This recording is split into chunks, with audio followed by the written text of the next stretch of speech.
So the way it started was this incident happened around Friday. This father had a scheduled visit with these 3 girls, all under the age of 10, all his daughters. But when he did not show back up to drop these young girls off, that's when this search began.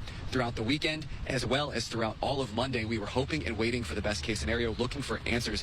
A massive search, including different agencies in this area, looking for those 3 girls. Their names, Peyton, Evelyn, and Olivia, all under 10 years old, all sisters. We found out this morning that investigators found the bodies of all 3 of these sisters a short while away from this Wenatchee area where we are, in a town called Leavenworth, Washington. But what investigators have not found is that suspect, the father, Decker. He's 32 years old. He has an interesting history. Investigators say he's former military. They believe that he has a special set of skills because of his background in the military that makes him even more dangerous than a normal person. They also believe that he could have a gun. So they're warning the community because the biggest thing right now is finding this suspect. But the concern is how dangerous he is because, as you mentioned, investigators believe that he killed all 3 of his children. So what they're asking is anyone who has any information or even sees Decker in the community to immediately call 911, to not approach him in any way, shape. About the mother in particular, I can't imagine what she's going through, the worst moments of her life. Have we heard from her at all? Have you heard from any other members of the family?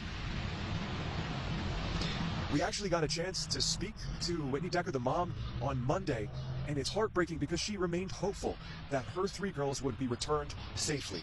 This is a situation, again, this visit was scheduled. This was something that was planned with the father, Travis Decker, and the hope was that there was some sort of mistake or some sort of incident that had happened to delay the returning of these 3 girls in the normal process of this scheduled visitation. Since we have found out this absolutely devastating information, all 3 of these girls believed to be killed by investigators, I've heard from family friends that Whitney Decker, the mom, is not in a position to comment. Okay. I have gotten a chance to speak to a close family friend, the person behind that GoFundMe, and what is she saying essentially is the best way that the community can show their support is twofold. One is that GoFundMe, which I've mentioned before, has raised at this point nearly $200,000, but the other thing is that suspect is still out there. They want to make sure that if you know anything, that you stay safe, but you also contact police.